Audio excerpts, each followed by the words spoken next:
I think we're living through extraordinary times, even more extraordinary than usual over the past couple of years.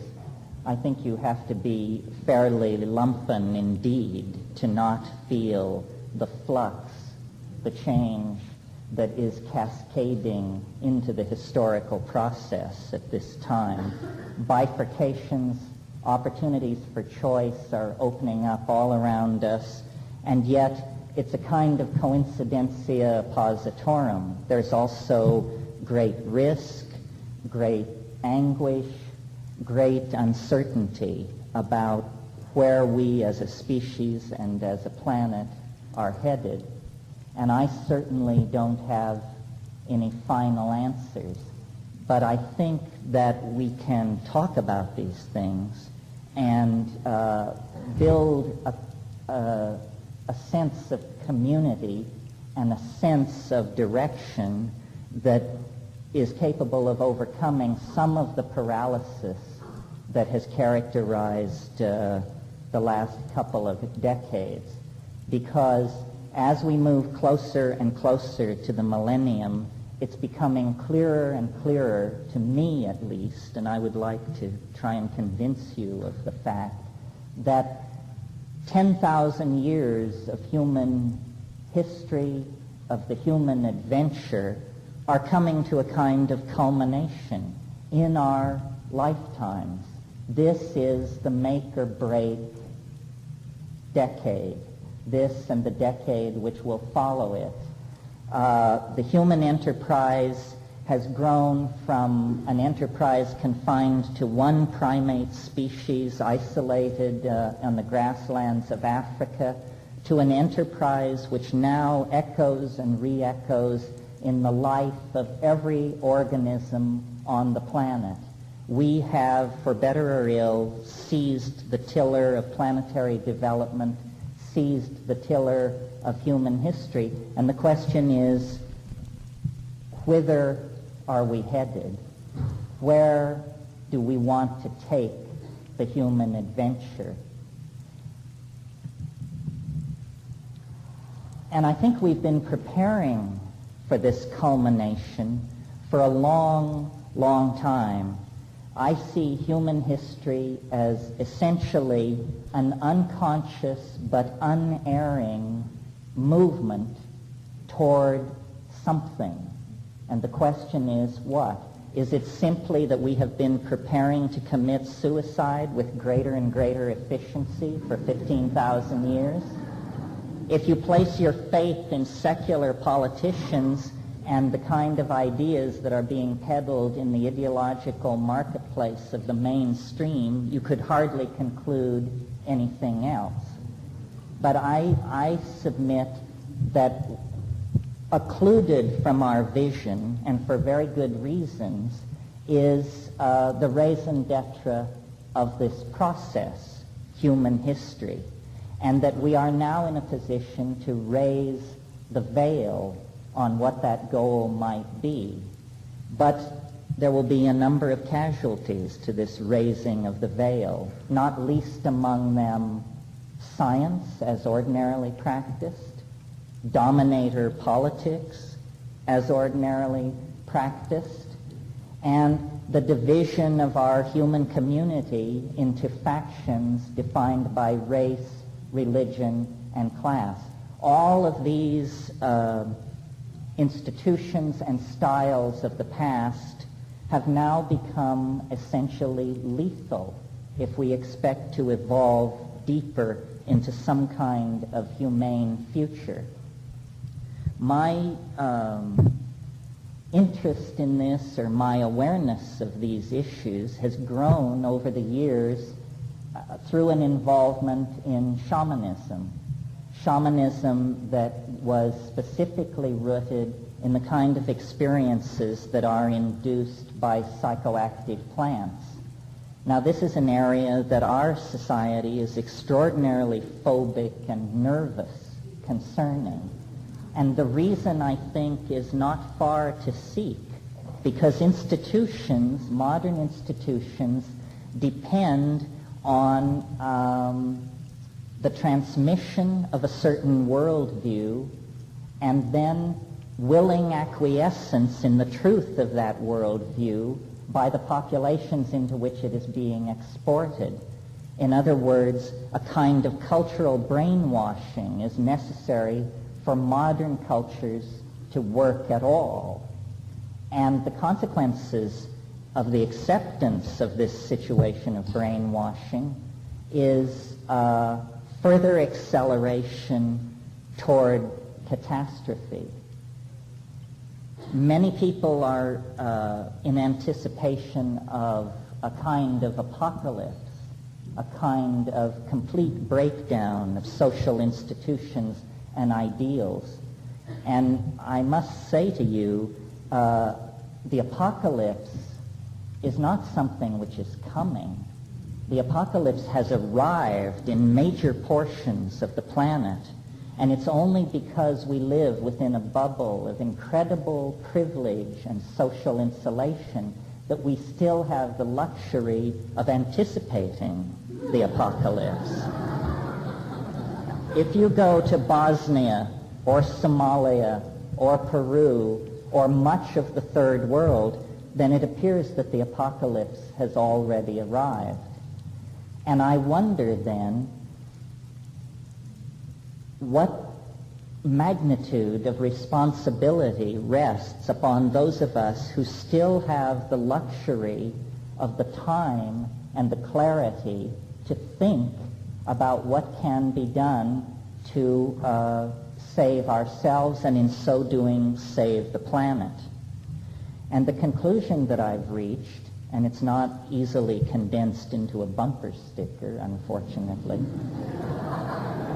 is that we have to, this is something that I evolved in my own personal life, which is when you lose the thread, when you become confused, the best strategy is to think back to the last sane moment that you knew and then act from there.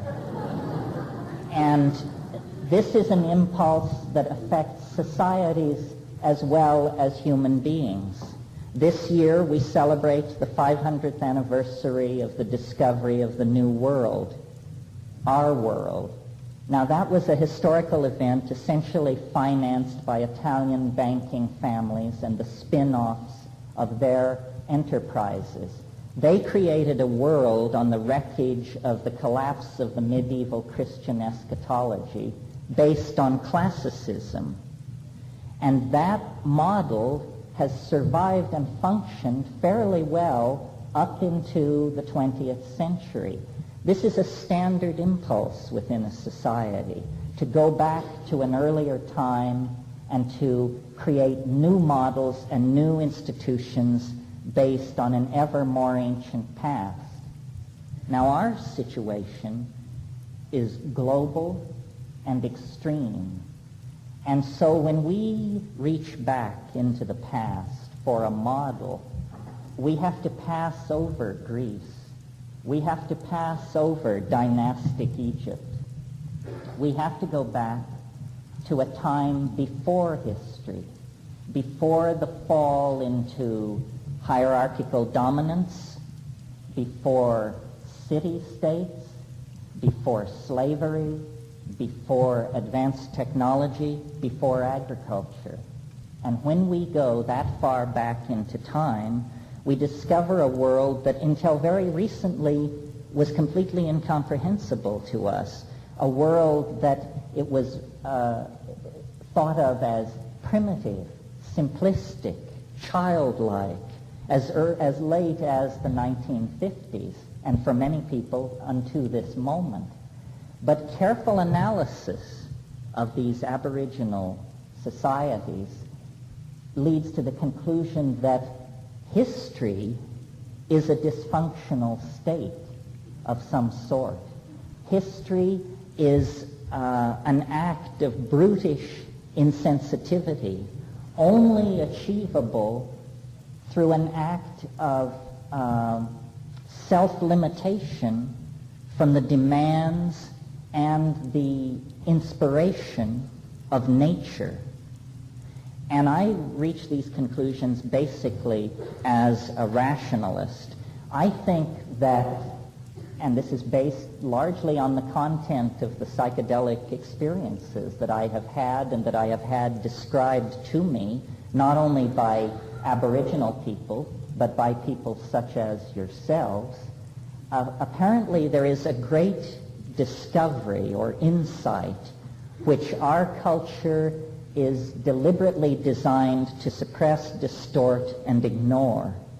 And this is the discovery that nature is some kind of minded entity, that nature is not simply, the random flight of atoms through electromagnetic fields. Nature is not the empty, despiritualized lumpen matter that we inherit from modern physics, but it is instead a kind of intelligence, a kind of mind.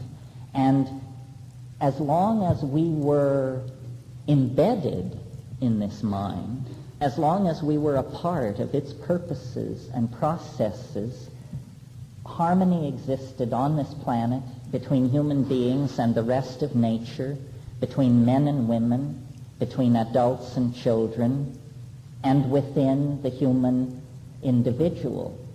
And the reason that this harmony was able to maintain itself for perhaps 25 times the duration of history is because it honored and balanced all the components that created it. Now, in my book, Food of the Gods, I put forth an elaborate reconstruction of evolutionary theory based on the idea that psychedelic compounds, specifically psilocybin, were what kept us in this dynamic balance with the mind behind nature. And I've lectured that often enough to you that I'm going to only indicate it tonight, to your great relief, I'm sure. I've said it often enough that I think we can operate in the light of it as an established possibility or a respectable theory. The question that I'd like to talk to you about tonight is, if that were true, then what does it say for the future? What are we to do? Where are we to seek hope? And what kind of obligation devolves upon each of us? Well, if this is true, that history is a kind of neurosis, a kind of dysfunction based on a broken line of communication into nature, then how can it be repaired? The personal answer is, to my mind, obvious. It's an involvement with Aboriginal peoples and their practices and attitudes. And I'm not talking about drumming here, folks. I'm talking about availing oneself of the pharmacological and psychobotanical doorways that lead into a feeling-toned relationship with the natural mind. This is actually the matrix out of which consciousness was born. We find our way back to it through the judicious use of psychedelic plants. And I think I have made that point enough times that I don't have to repeat myself. What I'd like to talk about tonight is, how do we, a self-defined cultural elite as much as anybody hanging out in their office in Century City, how do we, the psychedelically informed postmodern neo-shamanic community,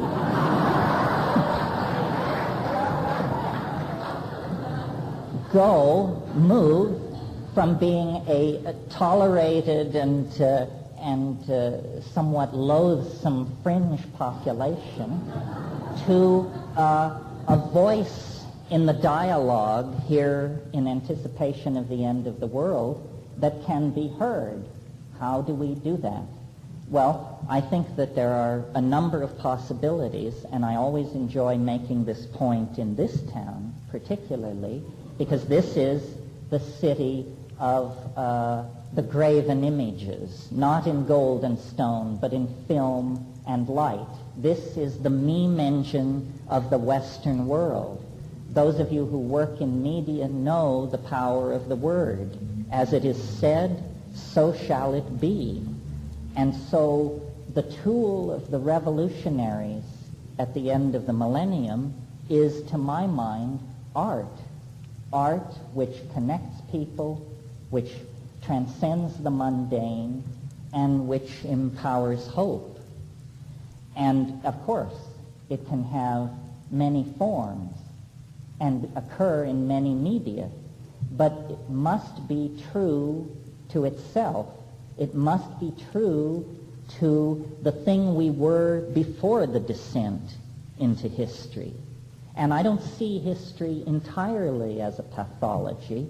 I see it, the story I like, which seems to me to illuminate the situation, is the story of the prodigal son. We, Western civilization, we are the prodigal son. We left the confines of the family of nature, and we made a hellish descent into intellectual limitation, into matter, into model building that was deliberately self-limited. We exorcised the spirit from our model building. We exercised a caring and enfolding matrix of maternal understanding. And what we created were models based on atoms flying through the void. This may have been a necessary precondition to our shedding the theological misconceptions that occurred when male dominance got a hold of the idea of religion. It becomes a lethal idea if practiced too long. Models. That's why I use the word model so frequently rather than the concept of truth. I mean, for monkeys to speak of truth is hubris of the highest degree. I mean, where is it writ large that talking monkeys should be able to model the cosmos? If a sea urchin or a raccoon were to propose to you that it had a viable truth about the universe, the absurdity of that assertion would be self-evident. But in our own case, we make an exception.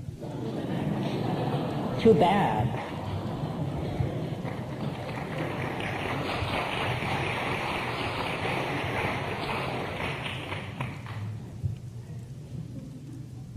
So now, what is happening after 25,000 years or 15,000 years of agriculture is that the processes that seemed eternal, the processes of tilling the fields, smelting metals, establishing markets, cutting deals, so forth and so on, have in our lifetimes emerged as self-limiting processes. You know, people think I'm a wild-eyed character because I predict some kind of transcendent transformation of the world within our lifetimes. But if you could sit in on the board meetings of the people who own the planet, they possess data moving across their desks every day which entirely support my contention that business as usual has been taken off the menu. You have only to propagate the curves of population growth, of HIV infection, of ozone depletion, of toxification of the oceans, so forth and so on. We all know the laundry list, to convince yourself that business as usual is no longer an option. There is no middle way. There is no Ozzie and Harriet third millennium scenario. The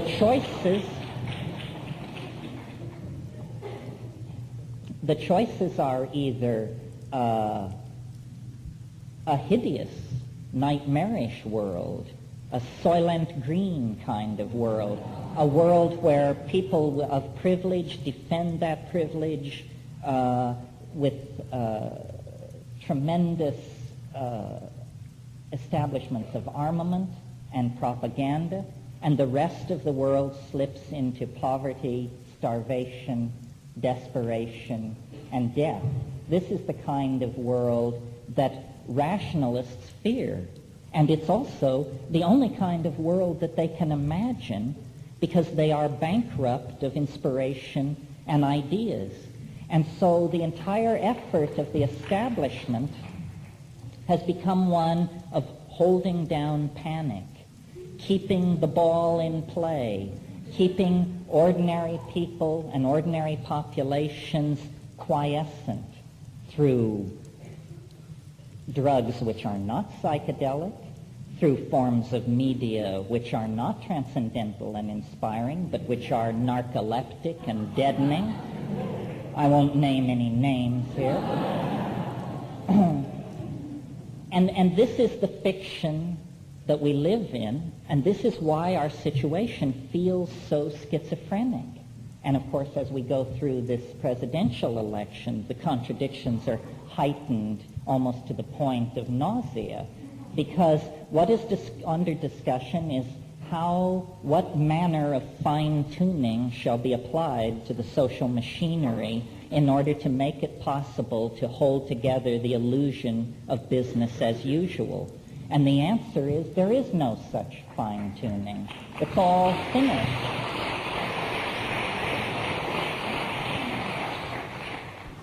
And instead, what is needed is a radical openness to new ideas of all sorts.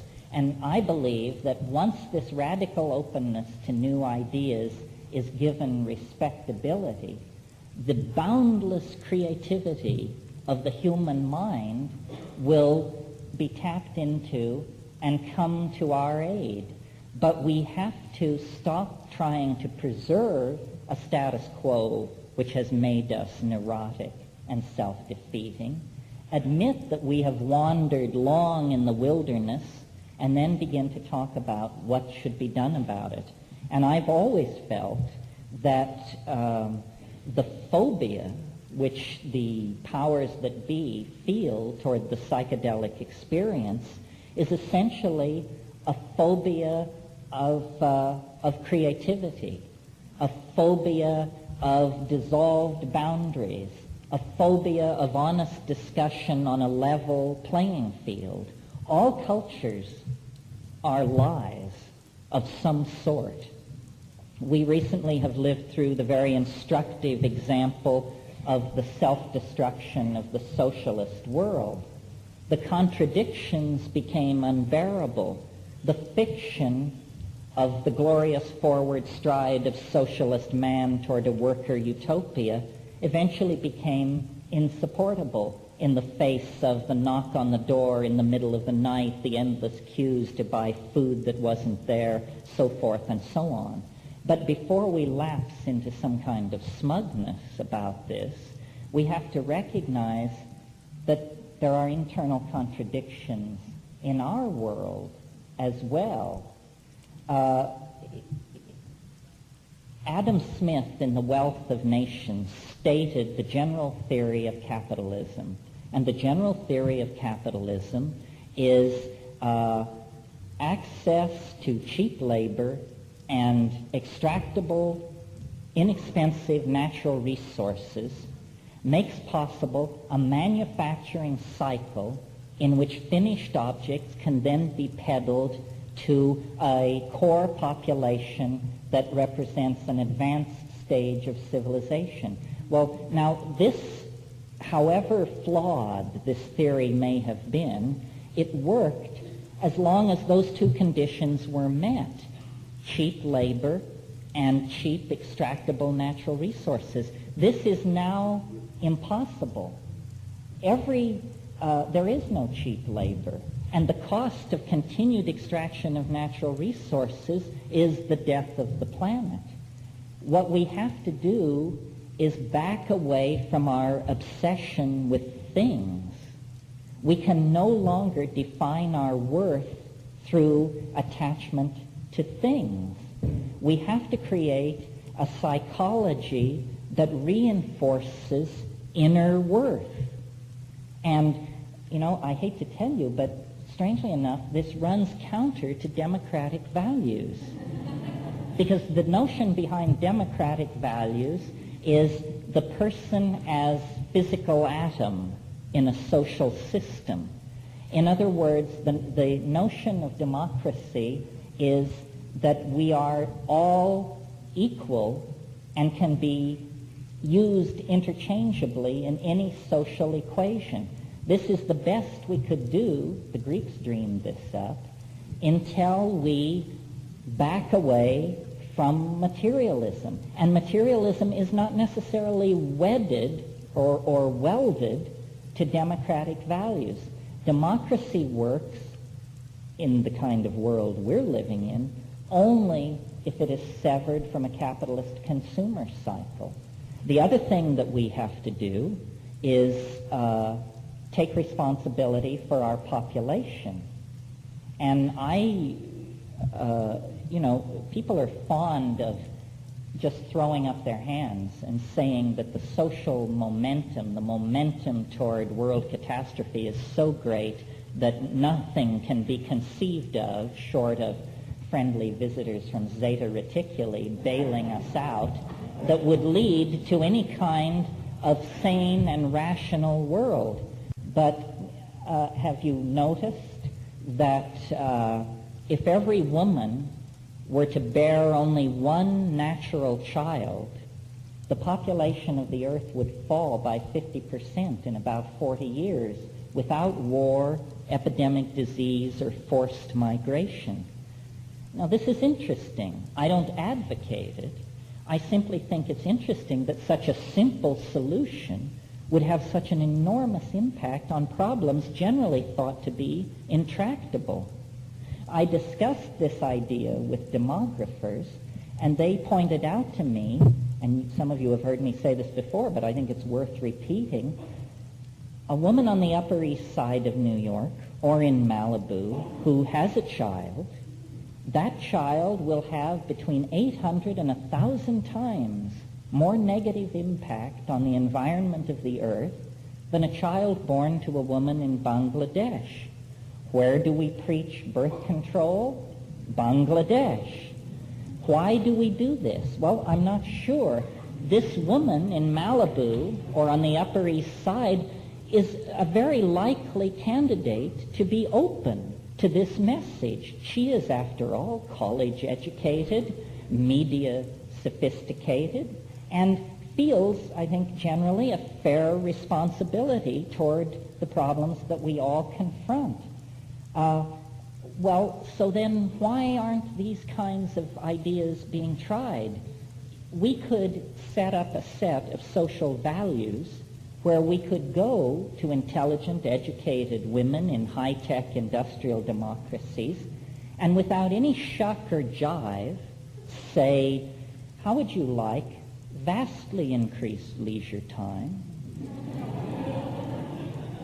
a vast increase in your disposable income, and the genuine status of hero in the fight to save the planet. Now, naturally, you can't do this if you have these fundamentalist yahoos running around raving about family values.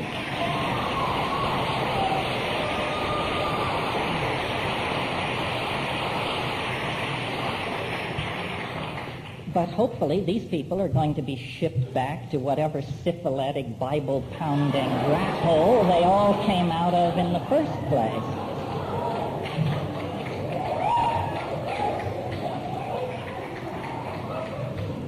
Easy.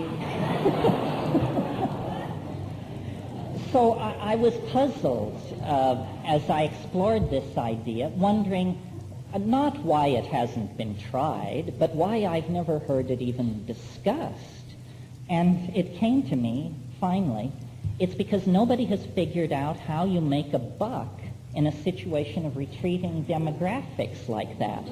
But notice what's going on. If you had a situation where the Earth's population was dropping by 50% in a 40-year period, it might be difficult for a corporation to make money in that kind of a situation by selling its products, but the wealth of the living would increase by 50%, because you would every week be inheriting farms and country homes from cousins and aunts and uncles you didn't even know you had.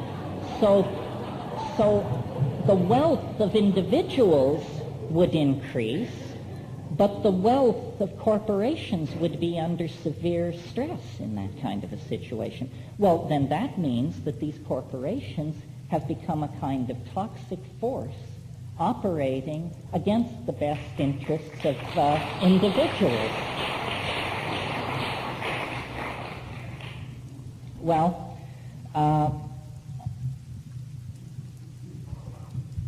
now, the other thing is, and this is sort of a switch in tack, the dematerializing of our lives is, I think, another area where we could make a significant conscious contribution to at least pumping the brakes on the approach toward the passing of a fail-safe point.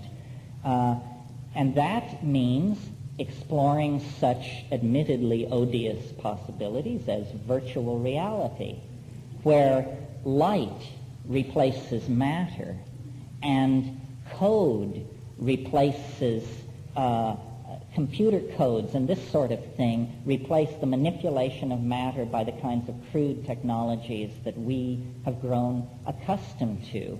I can imagine a world where we commit ourselves not to something like Star Wars, but if the technical mentality must have a bone to chew on, then let's set a global or national technical goal of producing, by the year 2005, say, a technology which results in something which looks like black contact lenses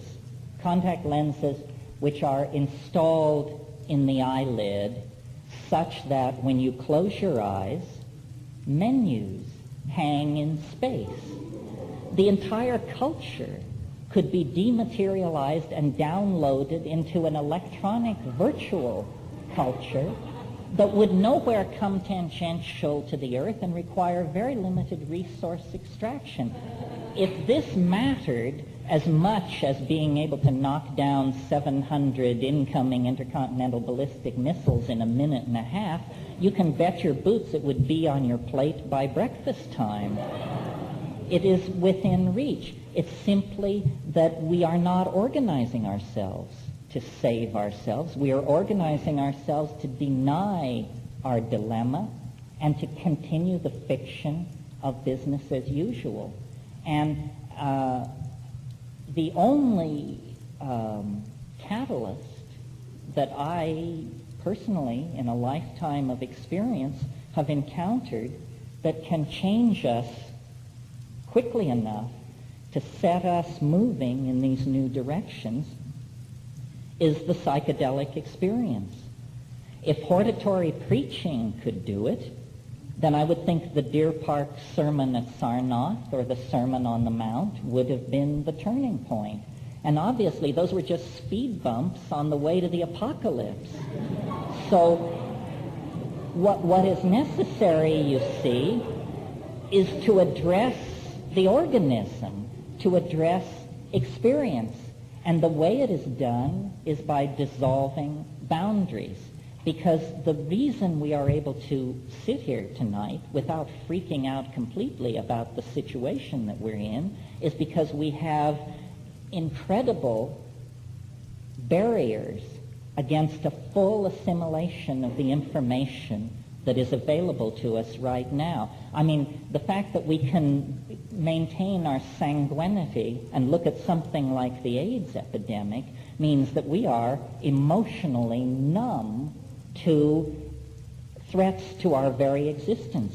I mean, the African continent is truly in danger of becoming an empty continent through disease.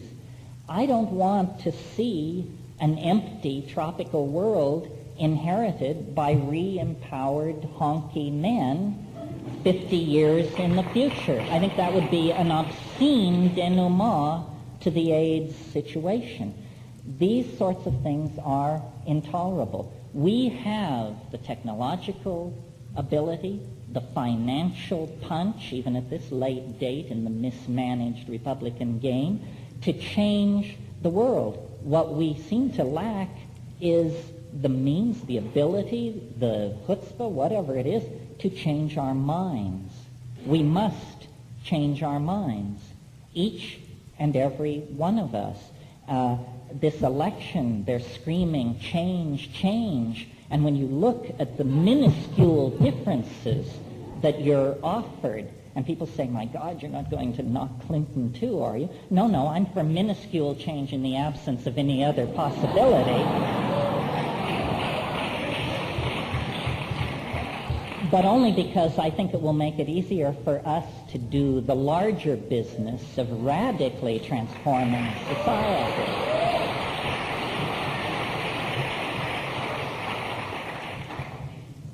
Well, so that's all sort of nuts and bolts stuff. And I wanted to sort of talk about that for a while, and then I wanted to change my focus because above and beyond the practical things that we can do collectively and individually, I think we also have to seriously rethink our first principles. And that leads me in a more philosophical and theoretical direction. I can't fail to talk to you about the conclusions that I draw from the psychedelic experience, because that's been the major influence on my thinking. When I first began experimenting with these shamanic plants, I assumed that the available models would suffice for understanding what was going on. The first available model was you are perturbing brain chemistry, and so you are essentially mixing up the test pattern. That theory could be dispensed with about 30 minutes into the first experience, because these experiences are not chaotic in the old sense. They are coherent, architectonic, transformative. They are not the antithesis, but the quintessence of meaning. Meaning is enhanced, not obliterated. So then I moved on to a kind of Freudian expectation. These psychedelic plants and compounds must be a kind of instant psychotherapy, a catalyst for the study of personal neurosis, a tool for the recovery of traumatic memory, so forth and so on. All true, but woefully inadequate to the totality of the experience, much of which seems to lie far outside the parameters of some notion as cheerful as instant psychotherapy. Okay, so then jack the metaphor slightly higher. It must be then that it was not Freud but Jung who was right. And so it must be that this is an insight into not only my personality, my past, my trauma, but a collectivity of myth, of expectation that is written into the mammalian and primate genes that we carry in our bodies, and that these vast forms glimpsed in the psychedelic dimension are in fact the archetypes of Jung. They are the overstructure of the mass psyche that arises out of our physical and mental organization, and around which language crystallizes various cultural interpretations in which we then take up residence and cheerfully and unthinkingly live out our lives. Well, turns out that also is completely, while true, inadequate to the sum total of the experience. So in the past few years, and probably because I have been associating with mathematicians and people like Ralph Abraham and Rupert Sheldrake a bit, I've come to what I call the geometric model of the psychedelic experience. And I certainly don't represent it as the end of the intellectual road, but it is a provisional model that is the best I can do at the moment. I think that, and it seems logically compelling to me, that consciousness as ordinarily experienced is a human ability shaped by evolutionary pressure.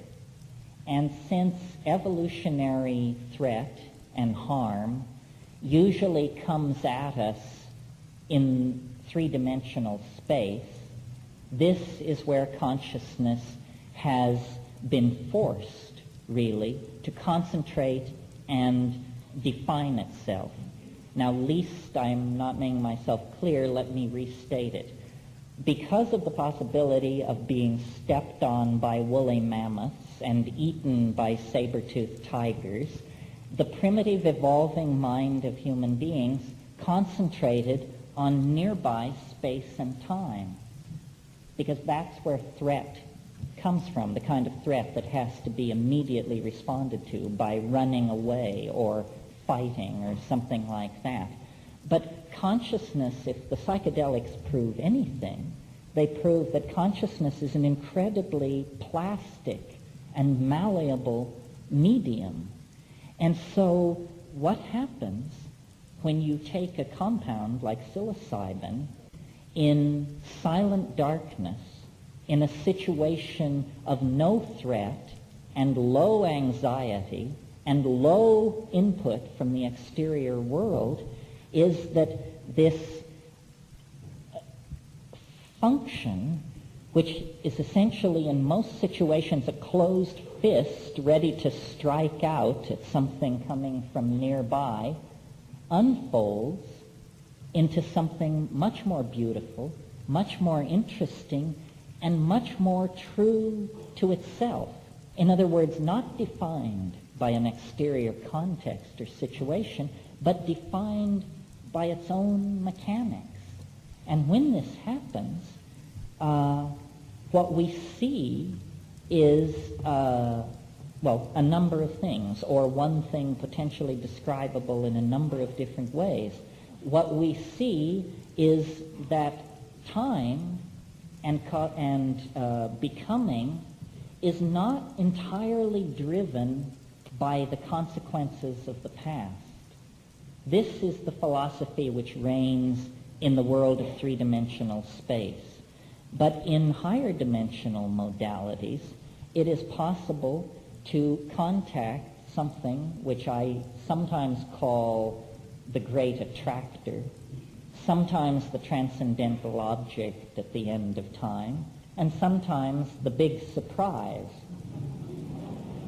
In other words, one can discover within oneself something that is not pushing us from behind into a frightening and unknowable future, but something which is actually calling to us from the future and casting a waving and flickering shadow down into the lower dimensional slice of ordinary reality. Now, people such as ourselves largely have been phobic of this concept because it's been under the control of beady-eyed little priests for centuries and centuries, and they have used it as an argument for a laundry list of moral do's and don'ts, which is a complete perversion of what it is. What it is the attractor, or the omega point, or the transcendental object at the end of time. It is the lost portion of ourselves. It's the portion of ourselves that we left behind when we made the descent into matter and physicality, that being a thing made of meat and bone and nerve entails.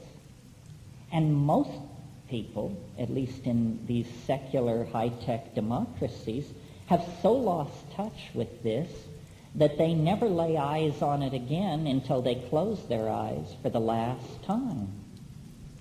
The one thing that we have all imbibed too deeply is the secular belief that death is nothingness.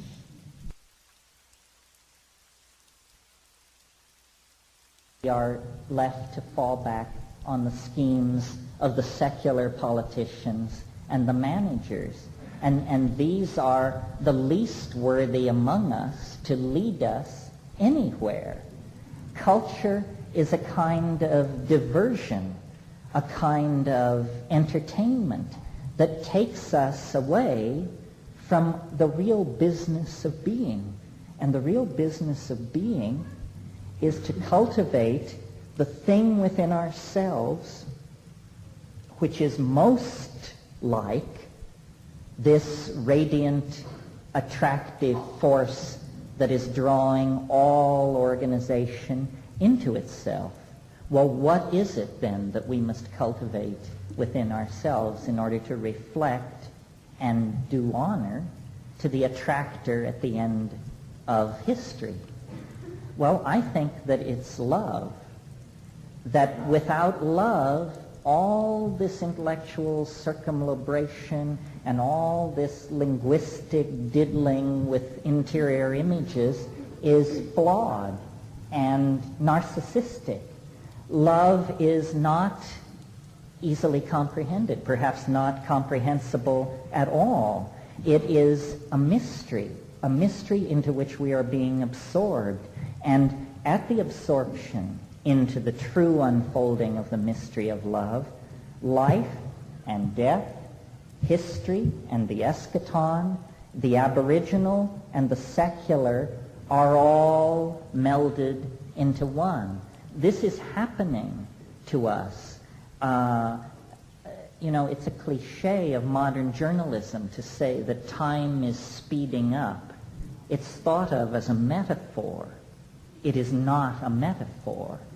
The crisis that we are experiencing is in part a crisis in ourselves, but it's also a crisis in the physics of the physics in which we are embedded. You see, to account for history, I think you have to stand the standard model of what the universe is completely on its head. The standard model that we inherit from physics it opens with something called the Big Bang. Interestingly, the way science operates is it says, give us one free miracle, and then we can explain everything.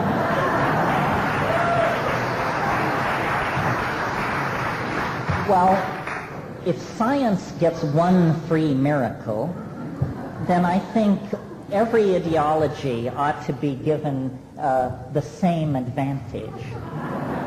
So I think that the miracle of the Big Bang is an unlikelihood so preposterous that it could almost be seen as the limit case for credulity. What I mean by that is, if you can believe that, you can believe anything. I mean, if you believe that the universe sprang from nothing in a single instant from an area considerably smaller than the cross-section of a gnat's eyebrow, then I'd like to talk to you after the show about purchasing a large bridge across the Hudson River that's been in my family for generations. Scientists don't like this kind of talk. If I get one free miracle, then where I would put it is not in the absolute ultra-hyper vacuum of the pre-physical realm before time and space began its unfoldment. That seems to me an extraordinarily unlikely place to have a universe spring from. I think the place to put the free miracle is at the in a domain in which there are many kinds of energy, many kinds of motion, many forms of organization, inorganic, organic, social, aesthetic, psychological, so forth and so on. In other words, a world somewhat like our own. And so I believe that we are actually moving toward the culmination of history which all these cockeyed religions actually promised. It's just that they so distorted the vision in order to get their moral laundry list tagged on to the thing that it became oppressive and unrecognizable. But you see, if there were only chipmunks and wildcats and cockroaches on this planet, then Darwinian evolutionary theory as modified by molecular biology would be completely adequate to explain the situation. It is ourselves that overturn that cheerful model of what is going on. We represent a breakout from the rules of organic nature and evolution that is no mere small exception, because whatever this breakout that we represent is, it has become the dominant force shaping the planet.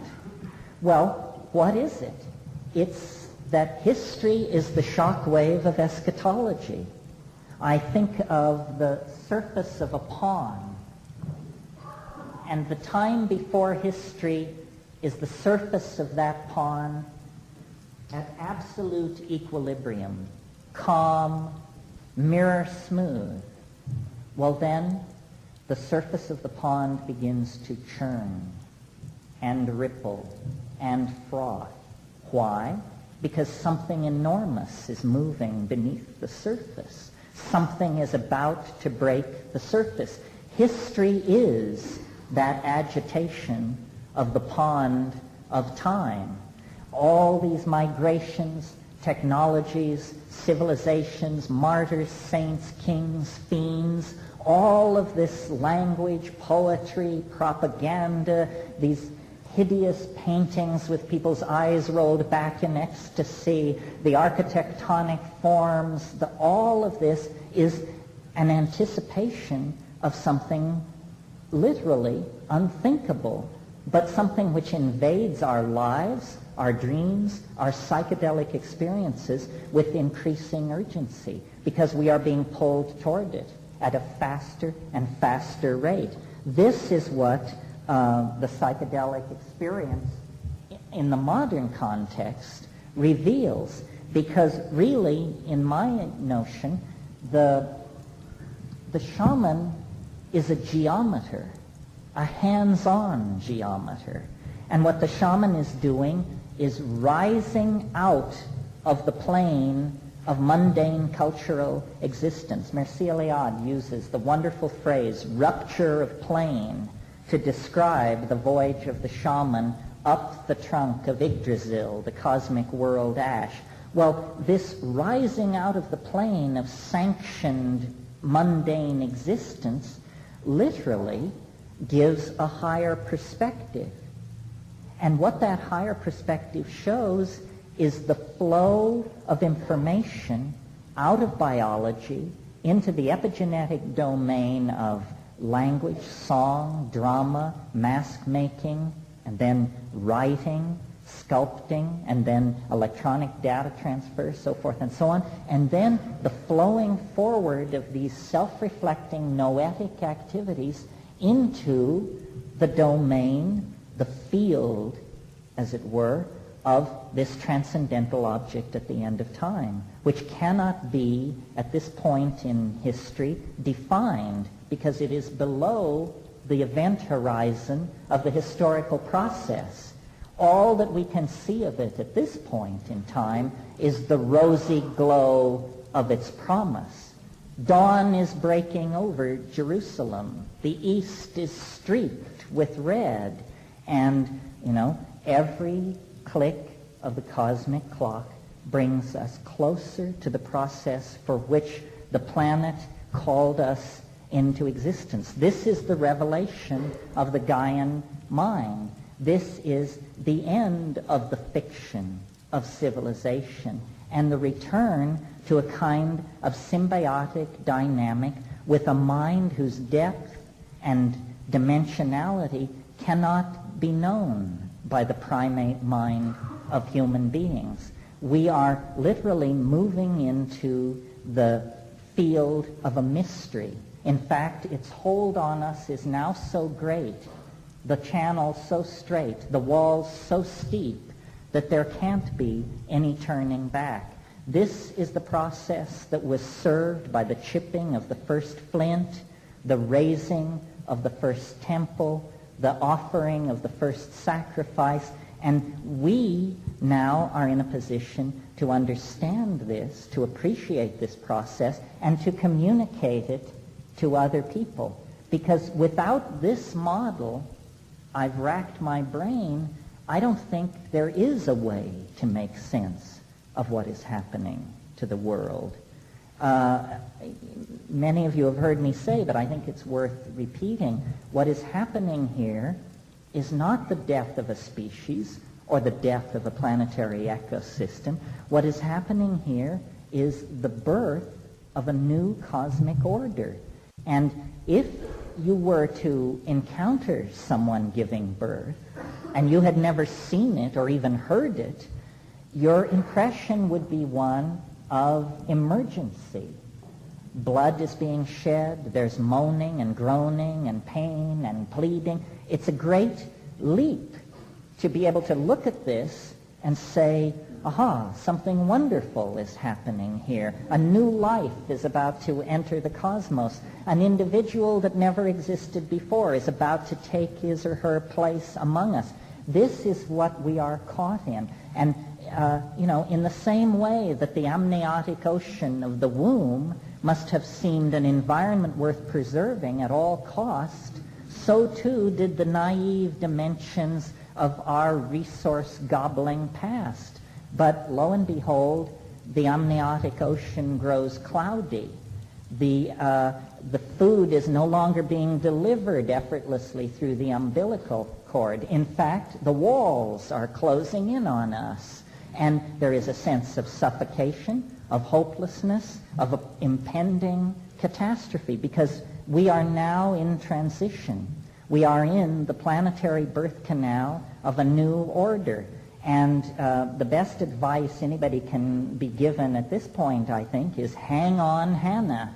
You simply must believe, because there can be no going back now, that ahead of us lies an unimaginable world characterized by varieties of freedom and opportunity that it would be preposterous for us to attempt to conceive of at this point, except through the glimmering scintillas of anticipation that come to us from eternity, through dream, through prophecy, through the psychedelic experience. And if we trust in what we know and communicate this empowering vision and act as though it all depended on us and our acts of collective caring and attention to each other and the earth, if we act that way, but know that that is a fiction and that actually we are part of an unfolding process for which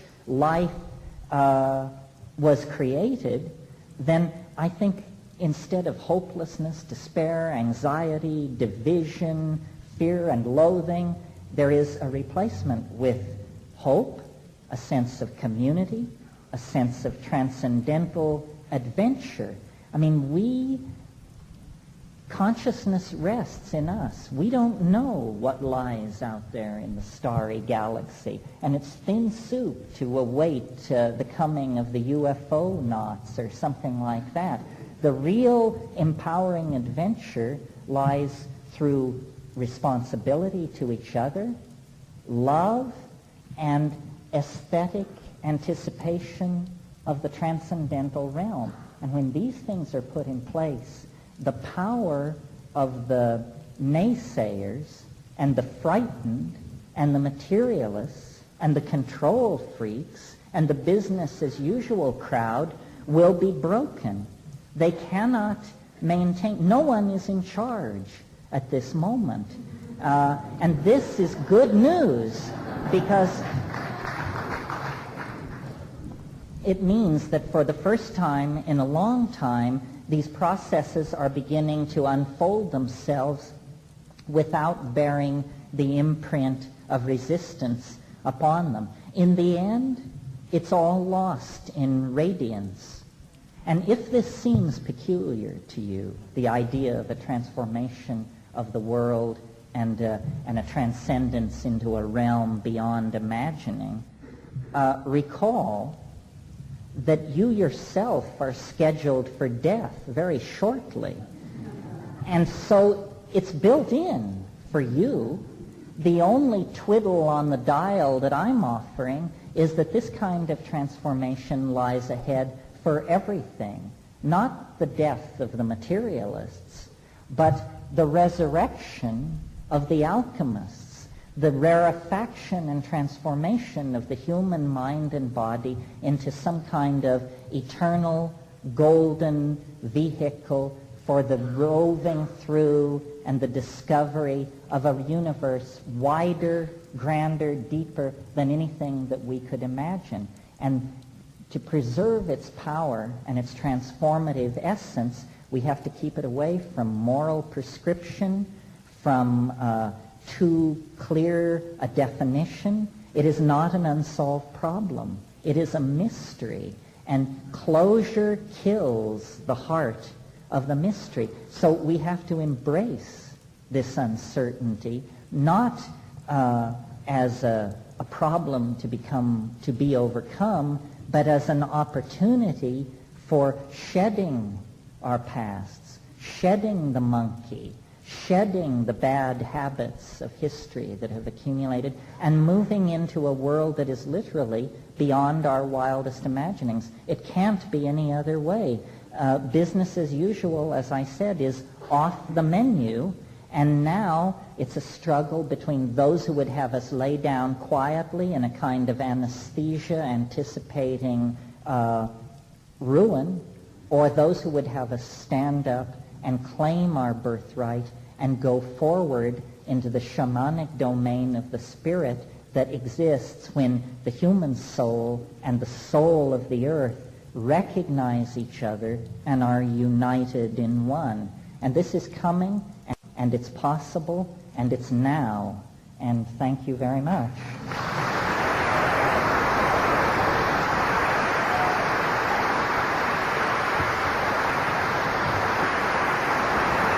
Thank you. Thank you.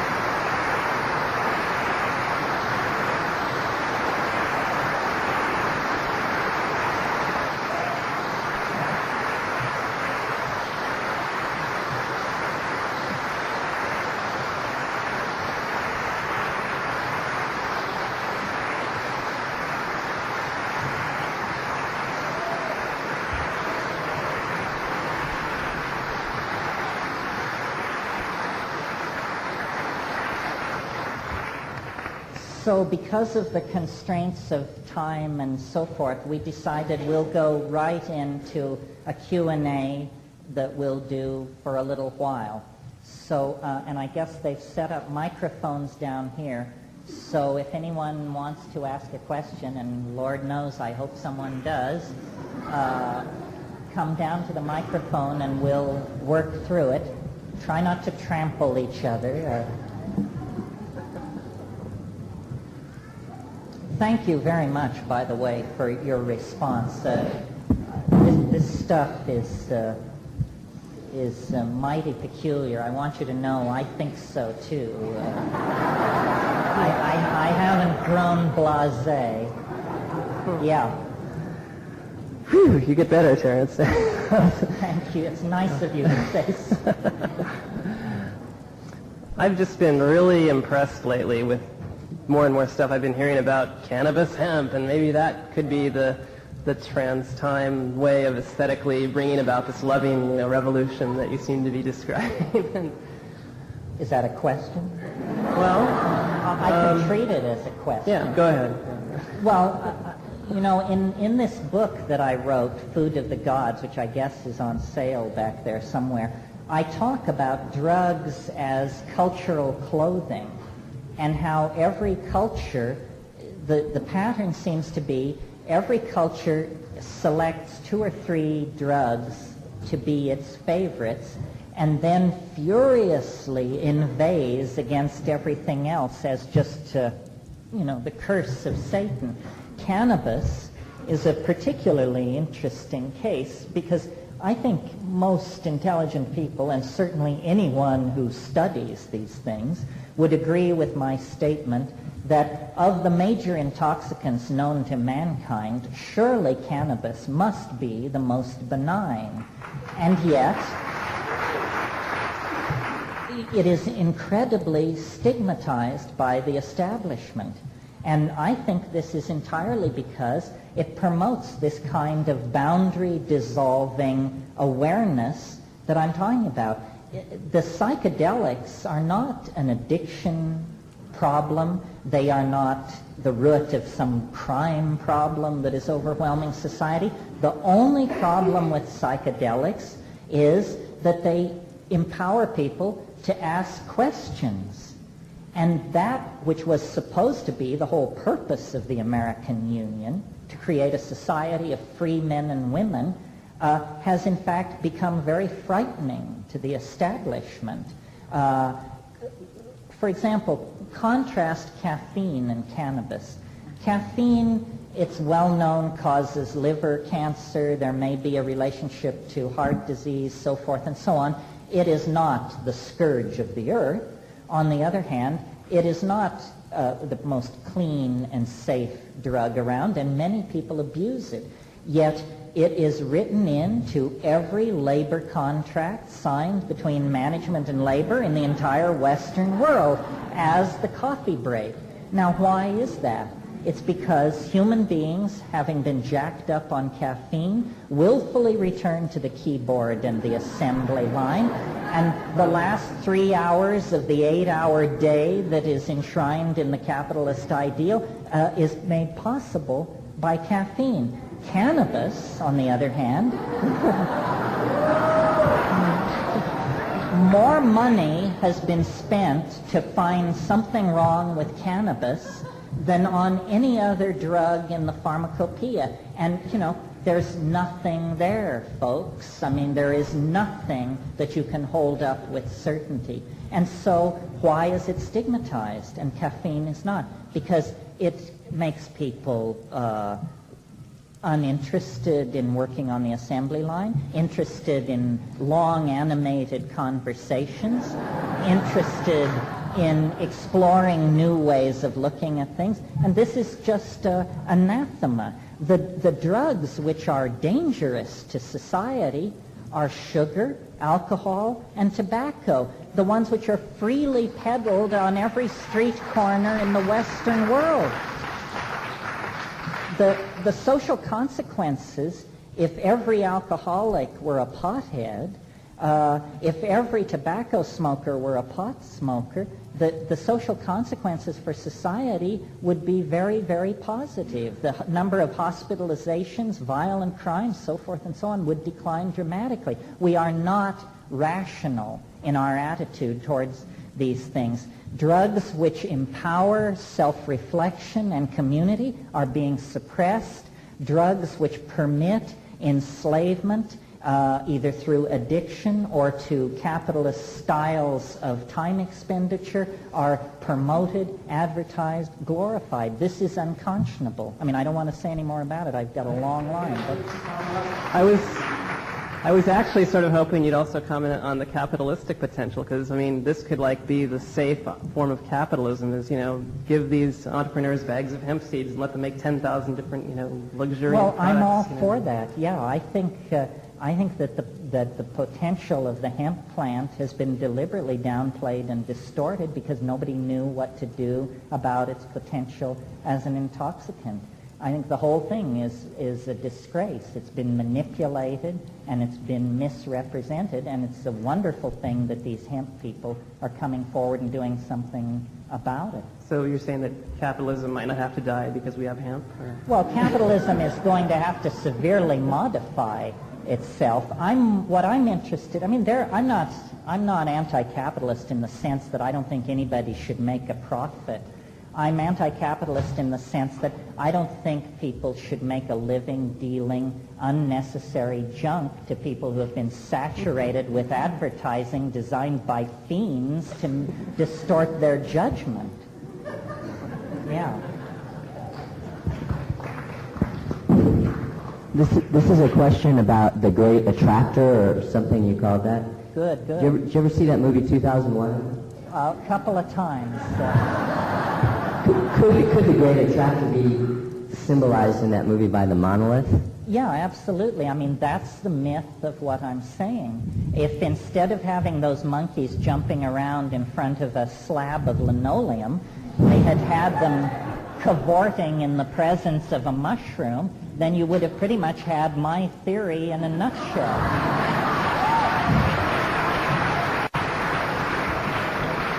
Could part of the Great Attractor also be black holes in space, like a connection between the monolith or the mushroom and star systems, and we're getting pulled that way? The connection is that a black hole represents a singularity in physics. And what is a singularity? A singularity is a place where the rules don't apply. As an aside, let me point out that, remember how I said science said grant us one miracle and we can explain everything?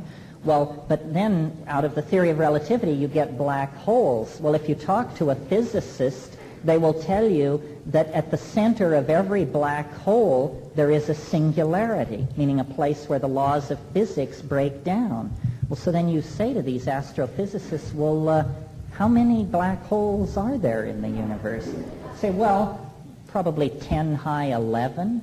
Say, I see. So it isn't that you wanted one miracle, it's that you want 10 high 11 exceptions to your physics, and you call that a coherent theory of space and time? It's more shot through with exceptions than anything I can imagine. So I think it's by analogy. There are stranger things in this universe than physical black holes. There are also the hyperdimensional wells into which mental constructs evolve, and the black hole operates as a kind of analogy to that process, or it's the same thing in a different octave. Do you travel into those dimensions when you do psychedelics? You do, but the trick is to bring something back, because... Like your body? Pardon me? Like your body? Well, okay. About what? The Hudson Bridge and how do I purchase this? No, I was wondering if you could comment in honor of the elections that are coming up about the word democracy that you were talking about and the Orwellian misuse of this. And you mentioned a very interesting concept about how democracy can't exist with materialism, and I was hoping you could elaborate on that. I thought it might be useful to some people. Well, I didn't mean to sound undemocratic. As I was saying it, I realized there was ambiguity there. I am a Democrat through and through. To me, it isn't a form of government. It's an aspect of biology. I mean, of course, one person, one vote. Any other scheme seems wildly artificial in the face of that. But you see, democracy, as Jefferson and John Stuart Mill envisioned it, they couldn't conceive of Madison Avenue, the invasive penetration of media, and this sort of thing. And we pretend we have a democracy, but the population that votes is so assaulted by lies and spectacularly manipulated special effects that to pretend that people are making informed decisions based on a careful and rational assessment of the issues is an absurd fiction. So somehow, if we want to preserve democracy, I think we're going to have to seriously consider how to deal with modern technology's ability to rig the election. You know, Plato, who we all give lip service to, was very suspicious of what he called the poets. He didn't think that everybody should be allowed to run around saying anything they wanted. Freedom of speech in the minds of the founding fathers, meant freedom of political speech.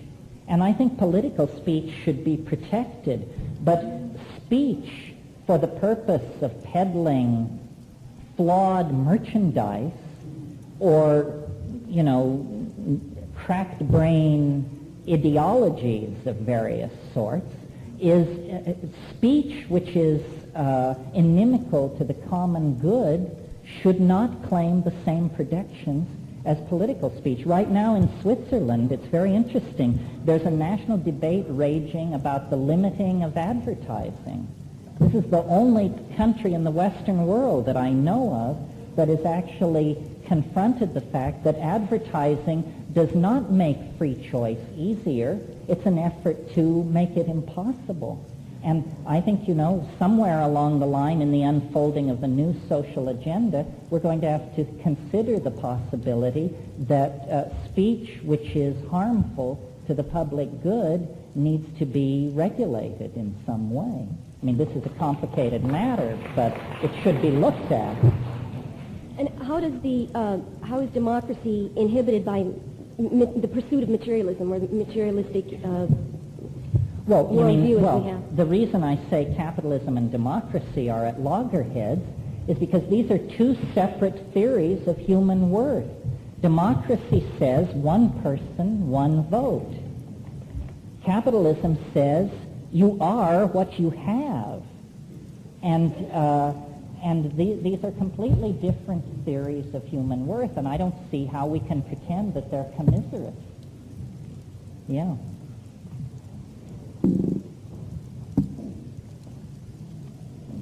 Thank you. If there ever was, or if there is any need on this planet, in America, for legislators, Congress members, city council members, presidents, and I expect there is. I certainly would like to say that people with your consciousness and people with the consciousness in this room should be in those positions today. We'd have a much, much better planet. Well, thank you very much. I'm not sure you're right. I would like to figure out some way to make democracy ever more representative.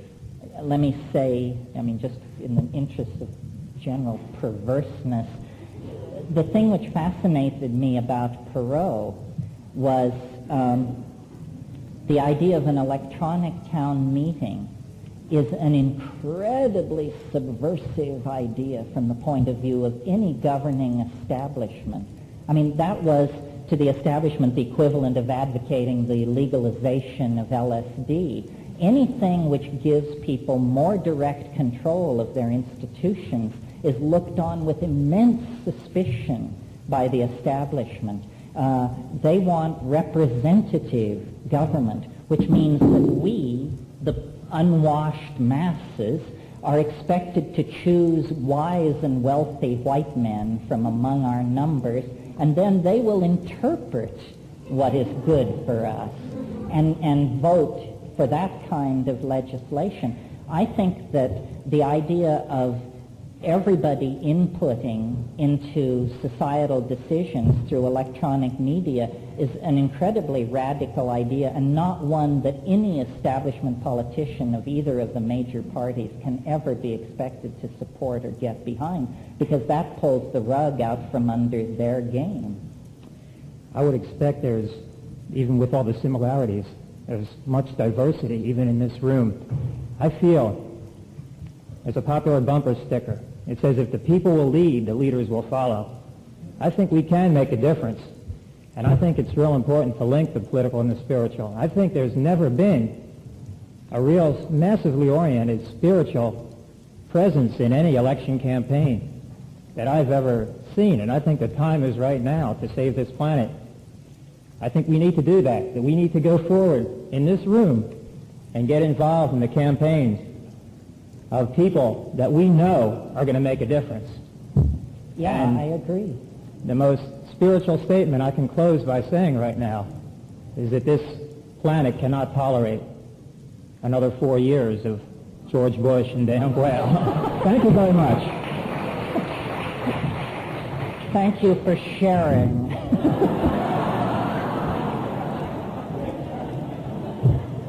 Okay. Your speech was very reminiscent of a lot of millenarianism in other religions.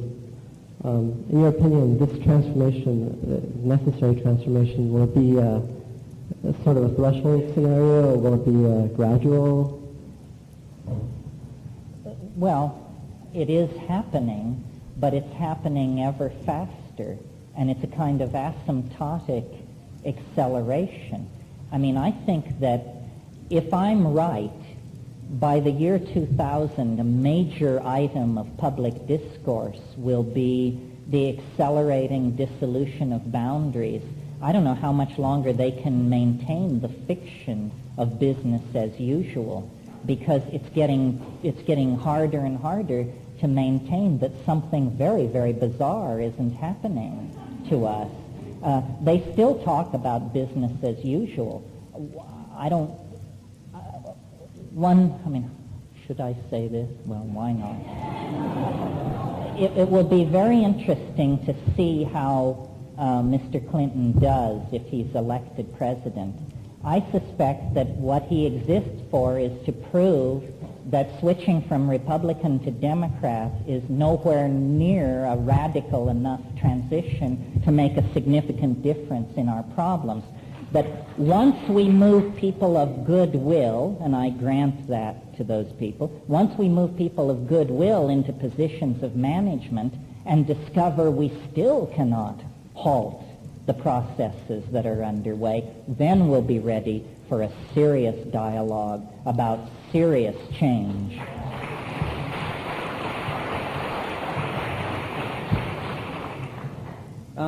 I perceived a paradoxical kind of kink in your lecture, and I thought maybe you could address that.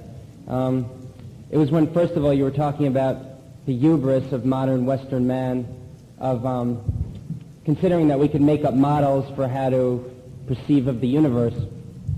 And then later on you said that a certain nihilism starts to exist when we have, when we consider death to be just bleak nothingness. But doesn't the same thing, the same kind of nihilism tend to exist when you have the same kind of, considering, if we don't consider ourselves rational beings, then don't you start getting the same kind of nihilism, and wouldn't that result in the same problem? And you kind of implicitly address that when you started just making your own model of the universe in the kind of way that you claim Western civilization was doing. You started making up your own model and your own scenario. Well, I think that models exist for navigational purposes, not for metaphysical purposes. In other words, you need a model to get through daily life, but you should never confuse the model with reality. This is what I was referring to when I talked about how you have to accept the absence of closure. It's too technical to get into here, but something like Gödel's incommensurability theorem proves that you can never generate all possible true statements out of a formal system. There is always going to be a residuum of the unknowable and the mysterious. And I think that's the part of the process that lets you know that you're a thinking monkey. So I don't see how nihilism is necessarily a consequence of that. You have to embrace the mystery. And unfortunately, the male dominator mentality feels threatened by the mystery, and so it keeps trying to squeeze it out. But to the degree that it does that, it betrays the descriptive enterprise. And Gödel, who is one of the unsung heroes of 20th century thinking, mainly because nobody can understand him, including me, secured this as a formal mathematical proof. And so we must live in the light of the fact that we cannot know everything about anything. My brother put this beautifully once when he said, have you ever noticed how as the sphere of understanding expands, the surface area of ignorance grows ever larger?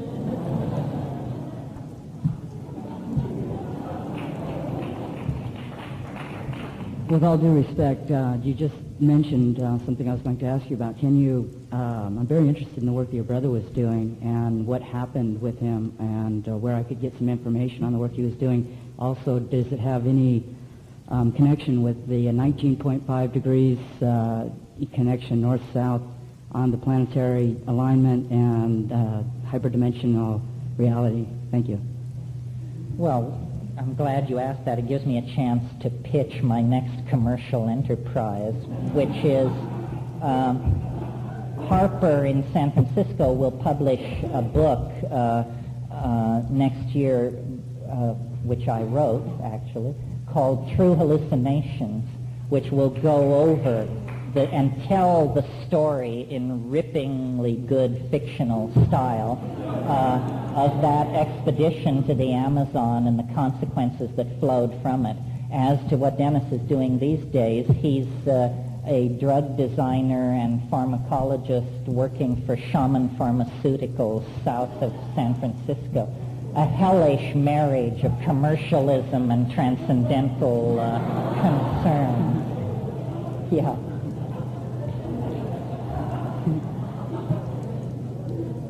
The idea of Shaman Pharmaceuticals, Inc. is definitely worth pondering. Yeah. Terence, thank you for sharing. And I'd like to say your role as a cosmic facilitator, your ability to bring people together, I think it's a miracle, the fact that there's hundreds of people here this evening. I think it creates unlimited possibilities for each and every one of us, but I don't think we're really looking at this as an opportunity, and I think it could be. I think there's people here tonight that could be a part of your future, a part of your life, and you may not know it.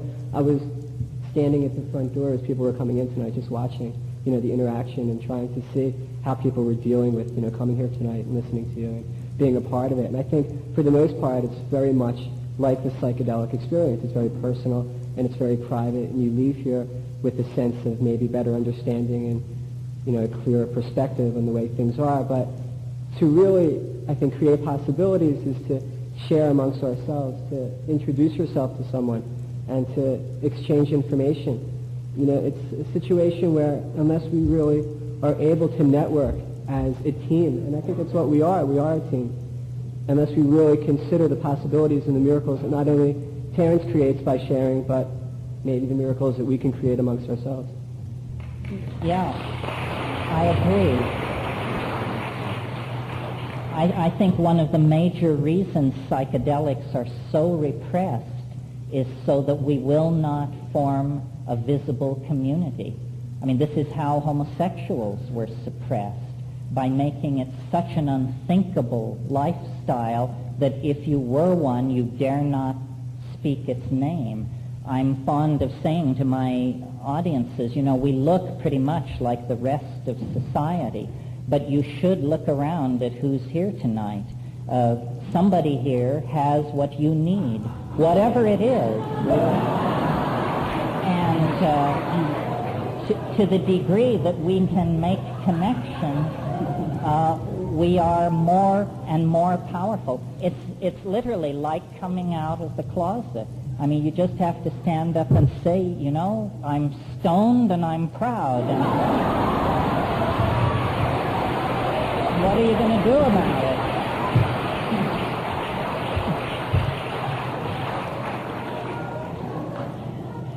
I'd like to be the first one to introduce myself. My name is Harris, and I work in the music industry. I have a company called Organic Entertainment, which was inspired by you. Thank you.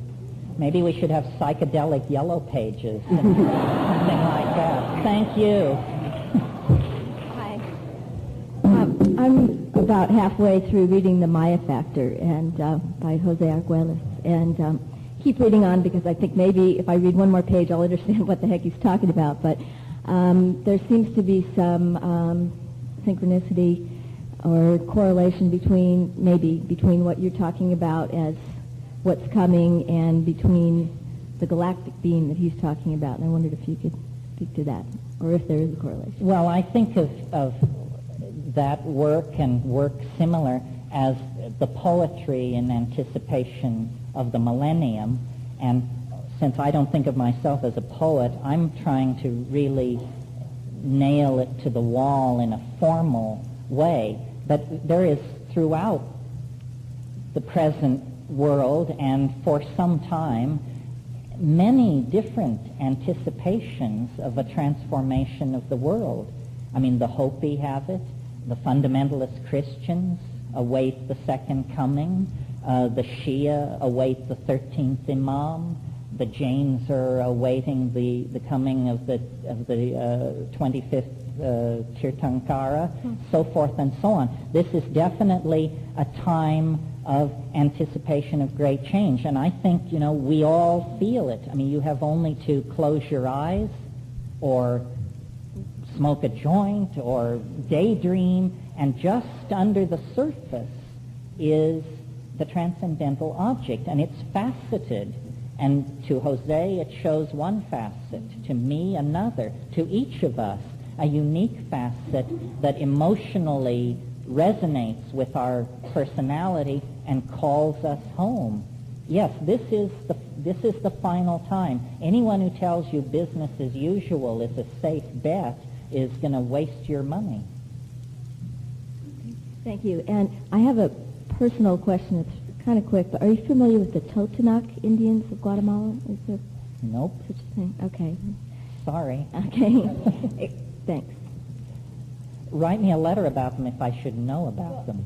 Just to elaborate briefly, there was somebody who was studying, it's a brother of a friend who I just found out about, who was studying for his PhD in linguistic anthropology about 18 years ago, and went out to hang out with them and did some kind of ceremony with them where he had some kind of psychedelic that he thought might have been ginseng. I don't know, but he'd previously done psychedelics, so evidently it wasn't that kind of experience, but he's never really come back from that. He still hears voices, and it's never been the same. And they are, I was thinking, well, maybe they're Indian voices, so I asked his brother, and he said, no, they're American, they're English, as far as if it's messages that he's, so, they're all pretty much paranoid messages that he gets, and things talking to him.